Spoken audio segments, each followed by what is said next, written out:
नमस्कार, आप देख रहे हैं बिग फाइट लाइव और आपके साथ में विजेंद्र सोलंकी। प्रधानमंत्री नरेंद्र मोदी की अध्यक्षता में सुपर कैबिनेट मीटिंग जिसमें केंद्रीय मंत्रिमंडल के कुछ टॉप मंत्री मौजूद रहे।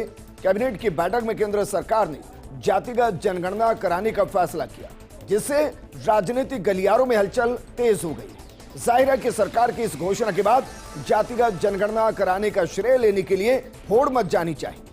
आरजेडी नेता तेजस्वी यादव ने तो दावा भी ठोक दिया। कांग्रेस की तरफ से राहुल गांधी भी जातिगत जनगणना का श्रेय ले रहे हैं। आखिर पिछले करीब 5 सालों से कोई मंच ऐसा नहीं रहा जहां से राहुल गांधी ने इसकी डिमांड ना की। जाति जनगणना भारत में सामाजिक आर्थिक नीतियों, विशेष रूप से अन्य पिछड़ा वर्ग के लिए आरक्षण और कल्याणकारी योजनाओं को प्रभावी बनाने का एक महत्वपूर्ण मुद्दा रहा। भारत में 1931 के बाद से कोई व्यापक जातिगत जनगणना नहीं हुई, यानी कि आजाद भारत में नहीं हुई, और अगर हुई तो उसके डेटा सामने नहीं हुए। सवाल यह है कि इस मुद्दे पर कांग्रेस, मंडलवादी पार्टियां और बीजेपी के बीच श्रेय लेने की होड़ के बीच में क्या वाकई में जो जातिगत ताना बाना है वो सही तरीके से आगे बढ़ पाएगा, और उसके आधार पर जो आरक्षण है क्या वो सही तरीके से लागू हो पाएगा। सवाल यही कि जाति का अध्याय सामाजिक न्याय या फिर सियासी तौर पर एक नया एस्टेब्लिशमेंट है। आज बात इसी मुद्दे।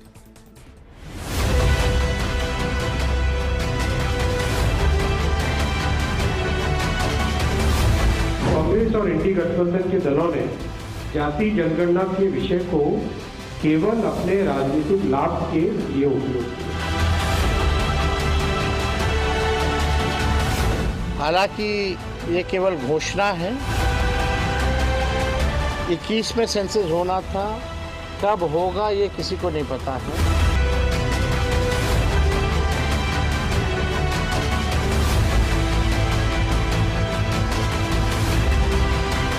हमारे प्रधानमंत्री जी पर उंगली उठाकर कहते थे कि भैया ये लोग नहीं करने वाले। घर घर गांव गांव घूमकर ये लोग यही प्रचार करते थे ना। तो सियासत और बयानबाजी दोनों शुरू हो चुकी है, क्योंकि बिहार चुनाव के अंदर जातिगत जनगणना एक बड़ा मुद्दा था। तो क्या वाकई में प्रधानमंत्री मोदी का मास्टर स्ट्रोक है? हालांकि सवाल यह भी कि बिहार का इलेक्शन चला जाएगा, ये साल भी चला जाएगा, मुमकिन है कि 26 भी चला जाए, 26 के अंत या 2027 के पहले कुछ महीनों के अंदर ये डाटा सामने आ सकता है। लेकिन क्या सामने आएगा? मैं सवाल इसलिए कर रहा हूं क्योंकि 2011 में भी करने की कोशिश की गई, वो डाटा आज तक सामने नहीं है, और उसके अंदर जो आया वो बता रहा है कि उस वक्त डाटा किस तरीके से तैयार किया गया, क्योंकि उसमें बताया गया कि भारत के अंदर लगभग 46 लाख जातियां हैं। कैसे संभव है? बहरहाल इस मुद्दे पर बात करने के लिए हमारे साथ मौजूद हैं बीजेपी प्रवक्ता लक्ष्मीकांत पारिक जी, कांग्रेस प्रवक्ता आरसी चौधरी जी, राजनीतिक विश्लेषक मिथिलेश जैमिनी जी और रिटायर्ड आईएएस AK सिंह साहब। शुरुआत करते हैं आरसी चौधरी जी आपके साथ। क्या जातिगत जनगणना कराने का जो फैसला लिया गया है कि जो भी जनगणना होगी उसके बाद जातिगत जनगणना होगी, इसका स्वागत करते हैं? विजेंद्र जी, इस देश के अंदर जहां पे सदियों की बातें होती है, हजारों सालों की बातें होती हैं, समय समय में युग युग के साथ में सामाजिक योद्धा और सामाजिक न्याय के पुरोधा इस देश के अंदर पैदा हुए। मैं उनका आज साधुवाद करना चाहता हूं। सावित्रीबाई फुले का, ज्योतिबा फुले का, डॉक्टर B.R. अम्बेडकर का, पेरियार E.V. रामास्वामी का, कांसीराम जी का, और 21वीं सदी के महान नए योद्धा जिन्हें राहुल गांधी जी ने इस देश के उत्तर से दक्षिण और पूर्व के पश्चिम 4000 से अधिक किलोमीटर की पदयात्रा के माध्यम से देश की नब्ज को टटोला, और देश 21वीं सदी के अंदर कैसे महानायक बने, इसके लिए जरूरी है कि देश के लोगों को सामाजिक न्याय मिले। आज सरकार ने हमारी इस बात को स्वीकार किया है, हम उनका स्वागत करते हैं, अभिनंदन करते हैं। लेकिन हम ये भी जानना चाहते हैं कि जो कैबिनेट के अंदर, महत्वपूर्ण कैबिनेट के अंदर जो फैसला किया गया, क्या उसकी समयबद्ध कोई टाइमलाइन होगी? क्या उसका कोई डिजाइन होगा? क्या वो विपक्षी दलों से इसके ऊपर सुझाव लेंगे? ये तमाम बातें एक मानस पटल पे हैं। हम चाहते हैं कि सरकार अति शीघ्र इस पे प्रेस वार्ता करके इस बात को देश को भरोसा दिलाए कि हमारी मंशा ये है और इतने समय में हम इसको पूर्ण कर देंगे। ठीक है सर, वापस मैं आपके पास आऊंगा। लक्ष्मीकांत जी, जरा बताइए, क्या मान लिया जाए कि डाटा जारी किया जाएगा? क्योंकि मैं इस डिबेट को आगे बढ़ाऊं उससे पहले सवाल बस इतना ही है कि क्या जातिगत जनगणना के साथ कराई जाएगी? तो कह दिया, डाटा भी साथ में जारी होगा। इससे पहले तो आज बड़ा महत्वपूर्ण दिन है। मैं समझता हूँ मोदी सरकार जिस काम के लिए जानी जाती है कि अपने महत्वपूर्ण फैसले लगातार लागू करने का प्रयास लगातार करती रही है। जहाँ धारा 370 के बाद सबसे ऐतिहासिक फैसला आज मोदी सरकार ने जिस प्रकार से किया है, इस सामाजिक न्याय देने का काम, जो पिछले लंबे समय से एक मांग थी उसको पूरा करने का काम किसी किया तो भारतीय जनता पार्टी मोदी सरकार ने किया है। मैं मानिए चौधरी साहब को सुन रहा था, उन्होंने लंबी फहरिस्त बताई। फहरिस्त के बाद माननीय राहुल गांधी जी को उसका नायक बताते हुए कहा कि माननीय राहुल गांधी जी की यात्रा के कारण ऐसा हो पाया। सम्मानीय राहुल गांधी जी की सरकार, जिसे कहूँ उन्हीं की सरकार थी, उनके संरक्षण में जुड़ी हुई सरकार थी, 2004 से 14 तक इस हिंदुस्तान में थी। तब जातिगत जनगणना का काम उन्होंने क्यों नहीं शुरू किया, बड़ा प्रश्न उन पर खड़ा होता है। मैं सीधे तौर पर मानना है, क्या उस समय जातियां नहीं थी, क्या उस समय ओबीसी नहीं था, क्या उस समय एससी नहीं थे, क्या उस समय एसटी नहीं थे, या कांग्रेस सरकार नहीं थी या उनकी मंशा नहीं थी। ये प्रश्न इस बात को खड़ा होता है कि सिर्फ आप सरकार में नहीं रहे तब इसकी मांग करें, तो सरकार में हो तो इस पर चुप रहे। आखिर राहुल गांधी क्यों नहीं बोले? आज बड़ी राहुल गांधी प्रेस कॉन्फ्रेंस कर रहे थे, बता रहे थे हमारे कारण ऐसा हो गया, हमारे कारण ऐसा हो गया। माननीय राहुल गांधी जी थे, कांग्रेस के प्रवक्ताओं थे, पूरी कांग्रेस से मेरा एक पूरा सवाल है और संपूर्ण विपक्ष से सवाल है कि माननीय अखिलेश जी हो चाहे लालू प्रसाद यादव हो, वे भी उस सरकार के भागीदार रहे थे। उन सबसे बड़ा प्रश्न करता हूं कि 10 साल तक आपने आके इस पर क्यों नहीं सोचा? माननीय राजीव गांधी जी की सरकार जब थी तो आपके बहुत बड़ा बहुमत था, तब आपने इस पर विचार क्यों नहीं किया? माननीय इंदिरा गांधी जी और माननीय जवाहरलाल नेहरू जी और नरसिंह राव जी सहित सभी प्राइम मिनिस्टर इस समय आपकी सरकार ने, तब आपने इस पर विचार क्यों नहीं किया? एक बड़ा प्रश्न खड़ा होता है। आज जब मोदी सरकार ने निर्णय कर लिया, उसके बाद आप इस पर भी प्रश्न खड़ा कर रहे हैं कि डेडलाइन बताइए। अरे भैया, आपने बार बार पूछा था राम मंदिर कब बनाओगे, तारीख कब बताओगे? हमने राम का मंदिर बनाया, तारीख बता दी और बन भी गया। यह भी लागू होगा, जल्दी सबके सामने होगा। ठीक है, ठीक है। मिथिलेश जामिनी जी, क्या वाकई में बिहार के अंदर ये बीजेपी का मास्टर स्ट्रोक है? क्योंकि जातिगत जनगणना को लेकर जो मुद्दा वहां हवा में घुल रहा था, उसका जवाब क्या आज दिया गया है? देखिए, निश्चित रूप से ये जो आज मोदी जी ने मास्टर स्ट्रोक खेला है, उसका बड़ा पॉलिटिकल बेनिफिट होगा, क्योंकि कोई भी एक्शन ऐसे नहीं लिया जाता बीजेपी में, पूरा डिसीजन लिया जाता है। जो रेवंत रेड्डी ने किया और जो कर्नाटक में हुआ, उसके बाद बीजेपी के समझ में आया कि इससे बढ़िया पेच नहीं बचेगा और कांग्रेस इसी के खुद के जाल में खुद ही ट्रैप हो गई।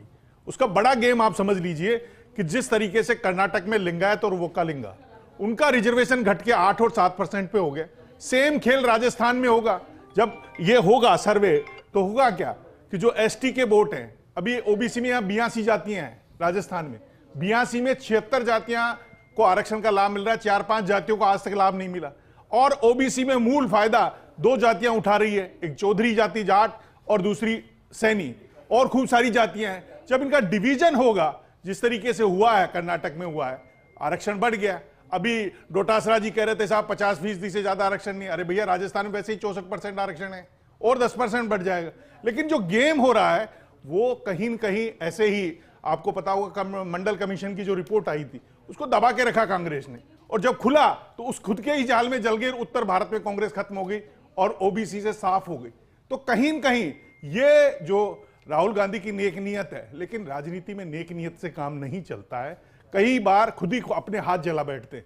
तो ये जो जाति का स्ट्रोक है, ये पूरी तरह बीजेपी के पक्ष में आ गया, क्योंकि जब आरक्षण जब होगा, आपको पता है जब सुप्रीम कोर्ट ने क्रीमी लेयर का एक फैसला दे दिया था, तो एसटी एससी के सारे पैसे वाले लोग आ गए थे ना यहाँ और प्रदर्शन किया था, और एसटी एससी के पैसे वाले कांग्रेस के साथ है। लेकिन अब डिवीजन होगा तो वो छूट जाएंगे। तो कुल मिलाकर इससे जो फायदा होना है वो बीजेपी को होना है। ये समझ का फेर है, इसको आप कितनी देर मैनेज कर लो, लेकिन इंपॉर्टेंट चीज है कि इससे नुकसान कांग्रेस को बड़ा होने वाला है। ठीक है, AK सिंह साहब, अब मैं थोड़े से फैक्ट के साथ आपसे बात करना चाह रहा हूं। पहला फैक्ट, SC/ST एक्ट 1948 जो संवैधानिक तौर पर यह बाध्यता देता है कि SC/ST के अलावा किसी जाति को आप जातिगत जनगणना के अंदर काउंट नहीं कर सकते। तो क्या संशोधन की जरूरत पड़ेगी? पहला सवाल।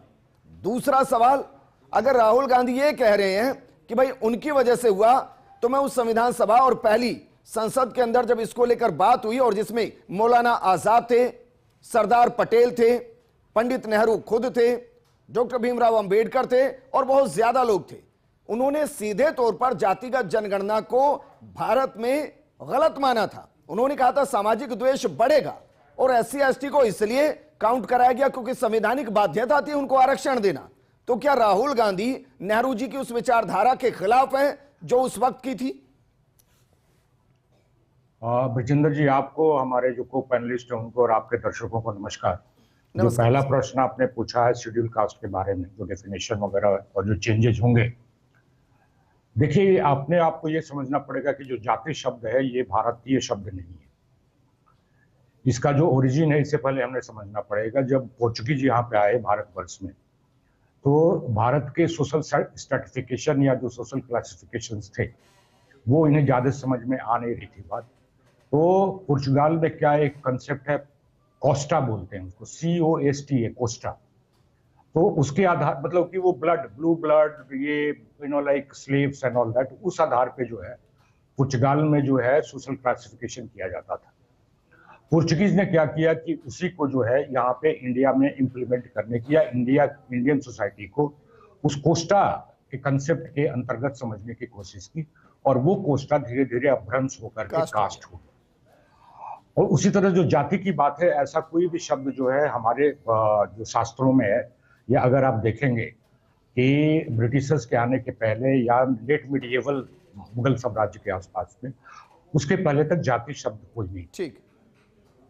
ठीक है, तो पहला कास्ट नहीं था पहले, दूसरी जाति नहीं थी। जाति के बदले क्या शब्द हुआ करता था जिसे हम बोलते हैं ज्ञाति, ज्ञान से संबंधित है वो, कि किसी ऑक्यूपेशन के बारे में। जैसे मान लीजिए कि मेरे को कारपेंट्री का अच्छा ज्ञान है तो मैं एक बड़े ही हो गया, वगैरह वगैरह, राइट। अगर मैं लोहार का काम करता हूँ, उसका ज्ञान है मुझे, तो लोहार हो गया। तो भारतवर्ष में ये दोनों कंसेप्ट नहीं थे, जाति भी नहीं थी और कास्ट भी नहीं था। पहली बार इनका इंट्रोडक्शन कब होता है साहब, जब ब्रिटिश समय में 1888 या 1889 में पहला जो सेंसस हुआ, उस समय जो है सेंसस में जातियों का नाम डाला गया। तो चूंकि उनको बहुत ज्यादा ज्ञान नहीं था, तो उस समय जो जातियों का क्लासिफिकेशन हुआ, निश्चित है कि उसमें बहुत सारी त्रुटियां और कमियां रही। और उस कमियों को ये साफ साफ क्या दर्शाता है कि ये जो शेड्यूल कास्ट और शेड्यूल, जो जिन जातियों के बारे में उनको बहुत ज्यादा समझ में नहीं आया कि इनका स्थान कहाँ रखा जाए समाज में, तो उन्होंने जो शेड्यूल, आप समझते हैं जैसे कि कोई भी पब्लिकेशन होती है गवर्नमेंट की या कॉन्स्टिट्यूशन, मतलब कि कोई भी एक्ट वगैरह बनता है तो उसके पीछे एक शेड्यूल लगाया जाता है। ठीक, मैं इसको हिंदी में कर देता हूं सर। अनुसूचित, जिसको सूचित ना किया जा सके, सूचीबद्ध ना किया जा सके। नहीं, ये अनुसूची से जुड़िए आप, जो शेड्यूल हुआ अनुसूची से जोड़े आप इसे। जो अनुसूची जो लास्ट में पीछे लगाई जाती है, ठीक है, कहीं डिस्कशन हो रहा है, कुछ लेख लिखा हुआ है और उसे समझाने के लिए, डेटा देने वगैरह के लिए जो लास्ट में लगाया जाता है एनेक्सर जिसको। ठीक है, लेकिन सर मेरे पास क्या इस प्रोग्राम में थोड़ी सी बाध्यता है। अब मैं अपने सवाल पर वापस आ रहा हूं। SC/ST एक्ट 1948, इसमें आप बाकी जातियों को काउंट नहीं कर सकते जनगणना के साथ, तो क्या इसमें संवैधानिक बाध्यता है और क्या संशोधन चाहिए?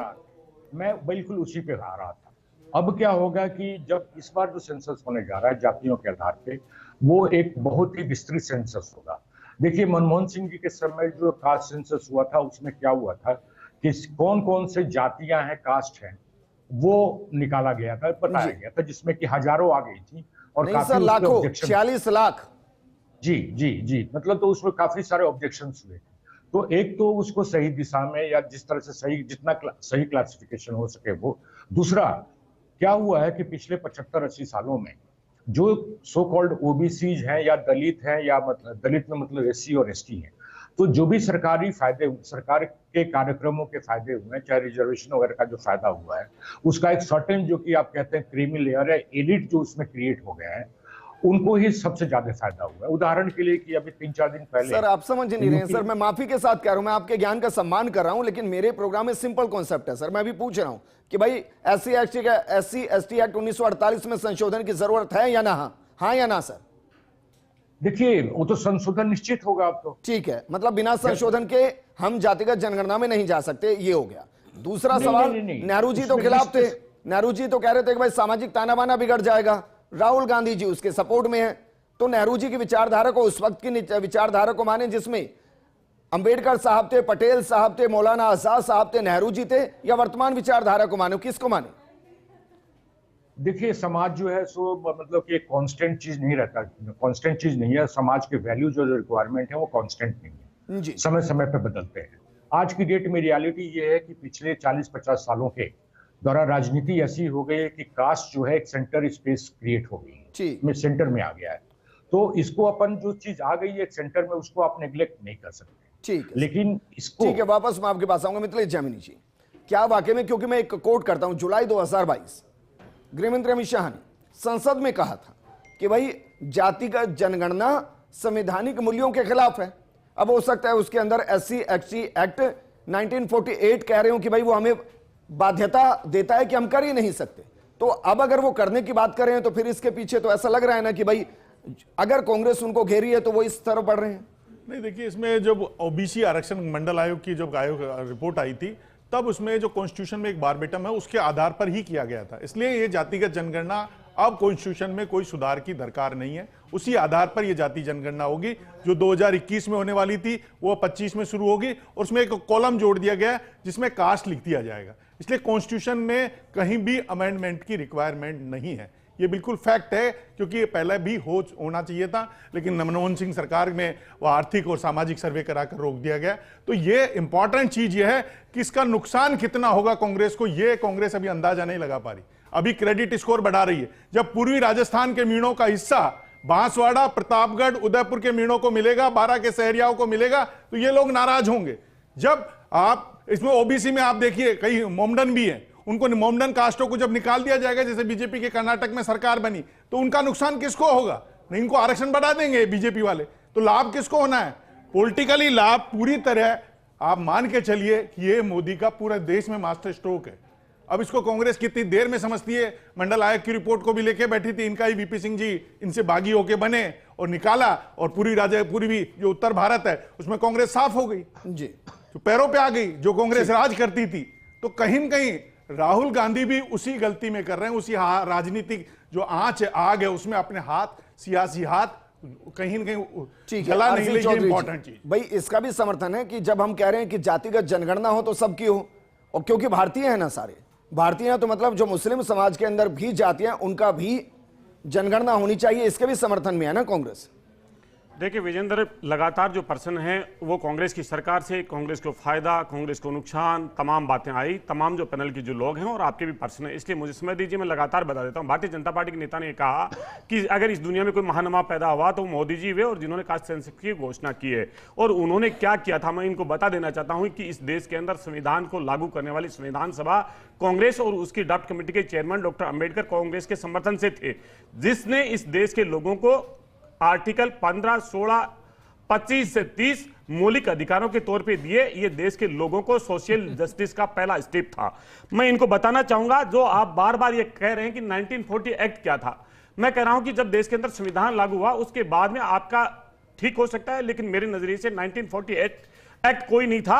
अगर SC ST एक्ट को, रिजर्वेशन को लेके अगर कॉन्स्टिट्यूशन में पहला सुधार करना पड़ा तो वो कांग्रेस की सरकार थी, जो भारतीय जनता पार्टी लगातार कहती है कि कांग्रेस ने इतने संविधान में संशोधन किए तो ये हमने सामाजिक न्याय के लिए संशोधन किया। मंडल फेलियर की वजह से किया गया सर। देखिए 10 साल के लिए आरक्षण की व्यवस्था थी, जिन संशोधन का आप जिक्र कर रहे हैं वो लगातार उस संशोधन के जरिए आरक्षण को आगे बढ़ाने की व्यवस्था थी। 10 साल में उनको समान नहीं ला पाए थे। आप बोलिए सर। आप गलत हैं सर। मैं ये निवेदन करना चाह रहा हूं कि जब चंपत दड़ोई का जो एक केस था जो सुप्रीम कोर्ट में गया, जिसमें सोशल इक्विलिटी की बात कही, फंडामेंटल राइट का आर्टिकल 1 था, उसमें संशोधन करके कॉन्स्टिट्यूशन के अंदर 15(4) जोड़ा गया और 15(5) जोड़ा गया। वो रिजर्वेशन की बेस को रखा और ये कांग्रेस ने रखा, और प्रधानमंत्री पंडित जवाहरलाल नेहरू की थीम थी ये। और फिर मैं कहना चाहता हूं ये जो मंडल कमीशन की जो गठन है वो सोच कांग्रेस की थी। मंडल कमीशन की सिफारिशों को लागू करने का काम PV नरसिम्हा राव के समय में 1993 में लागू किया गया। अगर राष्ट्रीय पिछड़ा वर्ग आयोग को संवैधानिक दर्जा देने का अगर कोई काम किया तो वो कांग्रेस के शासन में किया गया। यूपीए की सरकार के समय में 2006 के अंदर केंद्रीय शिक्षण संस्थानों में रिजर्वेशन को लागू किया गया। सामाजिक सुरक्षा की तमाम जो योजनाएं हैं, चाहे मनरेगा हो, चाहे RTI हो, चाहे RTE हो, चाहे NFS हो, ये सब उसके अंदर लागू किया गया। जातिगत जनगणना की बात करें, मैं जातिगत जनगणना की बात कर रहा हूं। 2011 में किया सर, मैं ये कह रहा हूं 2011 में कांग्रेस ने किया। अरे सर किया तो सामने क्यों नहीं आया? बिल्कुल, आप बहुत अच्छा प्रश्न पूछ रहे हैं। कर्नाटक में किया, सामने क्यों नहीं आया? अब हाँ सुन लीजिए, बोलिए विजेंद्र जी। आपने कहा कि 2011 के अंदर कास्ट सेंसस किया, किसने किया? यूपीए की सरकार ने। कास्ट सेंसस 2011 के अंदर घोषणा की, एक दिन में हुआ नहीं। जब उसके अंदर कुछ अगर इरेगुलरिटी जो हमारे AK सिंह जी ने कहा, किसी अलग संस्थानों ने कहा, अगर उसको रेक्टिफाई करने का काम किया तो सरकार ने कर रही थी। फिर राज्यों से उसका अनुमोदन करना था कास्ट सेंसस का। जैसे GST का एक्ट अगर लागू किया गया तो राज्य की सरकारों ने पास किया, यूपीए शासन के समय में वो नहीं हो पाया, लेकिन कांग्रेस ने तो लगातार मांग करती रही। 10 साल 11 साल तक आपकी सरकारें सर अधिकारी अगर ने आप भाजपा पे चाहती पूछने का है कि भाई तो कब उसको लागू करना करेंगे चाहिए था और लागू करवाना चाहिए था। अरे ये सर मंशा हमारी थी, तभी तो हमने किया आप ना। बताइए देश में किया ना कितनी हमने। जातियां हैं सर? देश में कितनी जातियां हैं? देखिए ये जाति मैं और आप नहीं, जब जनता के सर, बीच में सेंसस जाएंगे, कराया भैया सेंसस आपने। कराया ना, राष्ट्रीय सेंसस कराया। आंकड़े कितनी जारी जातियां हैं? सरकार ने कराए ना, सरकार ने आंकड़े जारी कितनी क्यों नहीं हो जातियां? पाए? क्यों नहीं बताइए ना। जारी क्यों नहीं हो पाए? आप बताइए। ये हम पूछ रहे हैं, अरे सरकार भाई ने आपकी पूछे। सरकार ने भाई कराया, साहब, कर्नाटक भाई में क्यों साहब, नहीं जारी किया? मैं कह रहा हूं कि देखिए जातीय जनगणना कराने का जो अधिकार है, जो कास्ट सेंसस का जो डाटा जारी करने का जो अधिकार है, वो केंद्र की सरकार को है। हमने सर, आंकड़ा आपकी कराया सरकार और तो आंकड़ा करा के जो हमने तेलंगाना में मॉडल दिया, आपकी सरकार जारी करेगी, केंद्र की जारी करेगा। 1931 में, एक मिनट भाई, टोकेगा नहीं कोई किसी को, एक मिनट, नहीं कोई किसी को नहीं टोकेगा, महत्वपूर्ण इशू है। एक मिनट सर, 1931 में जब जातिगत जनगणना का अंतिम बार सेंसस हुआ, उसमें देश के अंदर लगभग 4200 के आसपास जातियां थी देश भर के अंदर, लेकिन 2011 का जो आंकड़ा, उसमें कहा जाता है कि 46 लाख जातियां।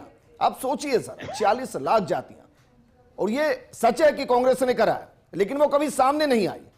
कर्नाटक में कराया, सामने नहीं। और इसलिए मेरा सवाल है, नहीं सर भाई आपने कराया ना, लेकिन वो कराने के बाद भी कुछ नहीं हासिल हुआ, ऐसा थोड़ी ना देश को उसके हिसाब से कुछ मिल गया है। विजेंद्र, हमने आप स्वीकार करें कि 2011 में यूपीए की सरकार ने जातीय जनगणना के आंकड़े कलेक्ट किए, जिसके अंदर 46 लाख जातियां आप बता रहे हैं। अगर वो आंकड़े कांग्रेस जारी नहीं कर पाई और जो भारतीय जनता पार्टी आज कह रही है, वो 11 साल क्यों बिता दिए? क्या चीजें अशुद्धियां इतनी, ये अशुद्धियां आज तक रेक्टिफाई क्यों नहीं कर पाए? आज तक रेक्टिफाई क्यों नहीं कर पाए? क्या 11 साल में सरकार संशोधित नहीं कर पाई? नहीं हो सकती। 2021 में जो जातीय जनगणना होनी थी, मैं एक उदाहरण दे रहा हूं, 25 तक क्यों चला गया? आरसी चौधरी, मैं उदाहरण देता हूं, महाराष्ट्र का उदाहरण लीजिए जरा। महाराष्ट्र में जो सरकारी आंकड़ों में जाते हैं वो लगभग 496 और 2011 की जातिगत जनगणना में लगभग 5 लाख। कैसे मुमकिन हो सकती है? लक्ष्मीकांत पारिक जी, क्या वाकई में जातिगत जनगणना का जो शगुफा छोड़ा गया, और मैं मान लेता हूं चलिए रियलिटी है, क्या वाकई में देश की जरूरत है? एक तरफ तो हम कह रहे हैं कि भाई बटेंगे नहीं, और दूसरी तरफ हम बांटने की बात करते हैं। देखिए ये विषय बांटने का नहीं है, जिस प्रकार बटेंगे नहीं और ये कटेंगे नहीं, ये विषय अलग है। ये विषय अपने आप में सामाजिक न्याय का विषय है, आर्थिक न्याय का विषय है। इस न्याय को लेकर महिला सशक्तिकरण का भी बिल लेके आए थे, आज तक उन्होंने लागू नहीं किया, देश की संसद में पास किया। क्या ये जुमला होगा? क्या ये जुमला होगा? ये साथ ही ये कहे कि हमारी प्रतिबद्धता है, हमने डिले किया है, वो हम 2026 से 27 से पहले लागू करेंगे, घोषणा कराइए। अरे सर 2 साल तो वैसे ही लगते हैं। अरे 2 साल तो शुरू ही मुझे लगता है चौधरी जी शायद संविधान को भूल गए, ये सारी की सारी घोषणाएं इसी मंच पर करवाना चाहते हैं। बाकी संसद को भूल गए, शायद कैबिनेट को भूल गए, पीएम को भूल गए। माननीय चौधरी जी कहीं तो छोड़िए, कहीं तो दिमाग रखिए, विवेक शून्य हो गए। आरसी चौधरी जी बी प्रैक्टिकल से बोलना जाता है, एक मिनट पढ़ के आएगा चौधरी भैया। बी प्रैक्टिकल, भाई मैं सबको कहता हूं बी प्रैक्टिकल। जब आप 11 में लाए, 14 तक नहीं कर पाए, आप कैसे कह सकते हैं कि 2 साल तो कम से कम लगता है? लगता है नहीं लगता है? लगता है भाई, आज शुरू करोगे तो भी 2 साल लगेंगे। बी प्रैक्टिकल से लक्ष्मीकांत पारिक जी, लक्ष्मीकांत पारिक जी, मेरा सवाल ये, एक मिनट भाई, लक्ष्मीकांत पारिक जी, वही पूछ रहे 2028 2029 लक्ष्मीकांत जी, 2028-2029 के इलेक्शन से पहले क्या ये सब होगा और क्या ये लागू होगा? देखिए सब पहले बता दूं, ये सरकार की जीएसटी को लागू करने की मंशा थी, भारतीय जनता पार्टी सरकार ने किया और करके दिखाया। एक मिनट सुन ले चौधरी, सुन ले सारे जवाब यही नहीं मिलेंगे। देशी संसद भी है, बस पंचायत भी है, बोलने का समय खाली कंजूस करना चाहते हैं। तुम मेरे बात की जवाब सुनना नहीं चाहते, जवाब सुनने का बनता नहीं है आपने। लक्ष्मीकांत जी, इस विषय को लेकर आज कैबिनेट फैसला करने बांधता है तो देश के प्रधानमंत्री नरेंद्र मोदी ने लक्ष्मीकांत जी भाई मेरे पास सच में ही 30 सेकंड है, मैं सीधा पूछ रहा हूं, 29 से पहले लागू हो जाएगा? निश्चित रूप से। ठीक है, ठीक, निश्चित रूप से शक्ति नहीं है जो कहते हैं। इसी लोग क्या 29 के अंदर हम 2 बड़े बदलाव देख सकते हैं? एक तो इस जातिगत आधार पर हो सकता है आरक्षण को हम रिशफल होते हुए देखें, और दूसरा हम लोकसभा चुनाव के अंदर महिला आरक्षण को लागू होते हुए देखे। क्या संभावना दोनों रूप से दोनों की संभावना, लेकिन एक और इंपॉर्टेंट चीज है कि हमने जैसे ओबीसी आरक्षण में 8 लाख की आय सीमा रख रखी है, उसको 12 लाख करने जा रहे हैं। तो उसमें जो कम लोग कमाते हैं, जो गरीब 1-2 लाख रुपए कमाते हैं, उनके लिए भी आय का वर्गीकरण होना चाहिए। जाति के साथ साथ आय का वर्गीकरण भी होना चाहिए, क्योंकि वो गरीब का बेटा टक्कर ले ही नहीं पा रहा। ST SC में यही तो हो रहा है, जो बेहरवा और मेघवाल समाज के लोग अफसर बन रहे हैं, बाकी खूब वाल्मीकि समाज और खूब समाज के लोग कुछ नहीं बन पा रहे। मीणों में भी यही हो रहा है। तो जो पैसे वाले हैं वो तो कॉन्वेंट में पढ़ा रहे हैं, कोचिंग करा रहे हैं दिल्ली। तो पैसे वाले वो गरीब का जो मोदी जी की मनसा है, इतना मत करिए, फिर कहेंगे कि अब ये आय के हिसाब से कर लीजिए, फिर ये चेक कर लीजिए भाई सरकारी स्कूल से कौन पढ़ रहा है, प्राइवेट से कौन पढ़ रहा है। देखिए वो सही है, ऐसा नहीं भाई, लेकिन जो गरीब का बच्चा है आप एक नया तीर छोड़ रहे हैं सर। देखिए नया तीर होना चाहिए, नया तीर छोड़ रहे हैं। 10 लाख का जो कमा रहा है उसका बच्चा तो सारी सुविधाएं। ठीक है, AK सिंह साहब फाइनल कमेंट आपसे। AK सिंह साहब, मैं इसको पॉलिटिकली मास्टर स्ट्रोक कहूं या सोशली वेलफेयर के लिए एक डेवलपमेंट की तरफ बढ़ता हुआ कदम? जो अभी बीजेपी के प्रवक्ता जी ने नया तीर की बात आपने कही है, इसमें से कई तीर निकलने वाले हैं। और एक तीर जो इन्होंने कहा है, उसके अलावा एक जो तीर निकलने वाला है वो होगा कि ये भी पता चलेगा कि जो मुस्लिम है उसमें कितनी जातियां होती हैं। और तीसरा तीर जो है इसका, NP नेशनल पॉपुलेशन रजिस्टर तैयार होगा और जो कि आधार बनेगा नेशनल सिटीजनशिप रजिस्टर का। तो आप सोच लीजिए कि इसके क्या क्या इंप्लीकेशंस होने वाले हैं। मैं इससे ज्यादा नहीं कहूंगा। समझ गया सर। मैं आप उस पर भी जा रहे हैं कि भाई कितने अवैध बांग्लादेशी है, कितना रोहिंग्या हैं और कितने और अलग हैं, उनका भी है कि इस रजिस्टर में सब चेक हो जाएगा कि कितने देश के अंदर अलग से हैं। शुक्रिया हमारे साथ जुड़ने के लिए। लक्ष्मीकांत जी आपका भी शुक्रिया, RC जी आपका भी शुक्रिया, मिथिलेश जी आपका भी शुक्रिया। जाति का अध्याय सामाजिक न्याय का आधार रख पाएगा या नहीं, ये इतिहास को समझते हुए भविष्य को आप तय कर लीजिए। लेकिन अगर सबको इसके आधार पर बराबर अवसर मिलता है तो यह बेहतरीन विकल्प है, लेकिन इसमें सियासत कम, सामाजिक दायित्व ज्यादा होना चाहिए। नमस्कार।